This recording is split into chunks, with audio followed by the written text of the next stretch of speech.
এই ভাই সরেন ভাই ভাই যদি আমরা যে এদিক থেকে ডান দিকে উঠে যাব ডান দিকে যাবে তারপরে যদি সামনে থেকে ক্লিয়ার না হয় এখান থেকে নামবে এখান থেকে নামবে এখান থেকে না ভিতরে যায় না এখান থেকে সাবেরা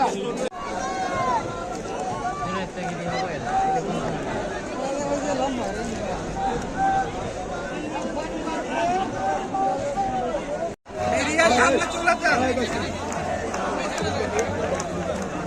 ভাই আপনারা যেতে পারবা না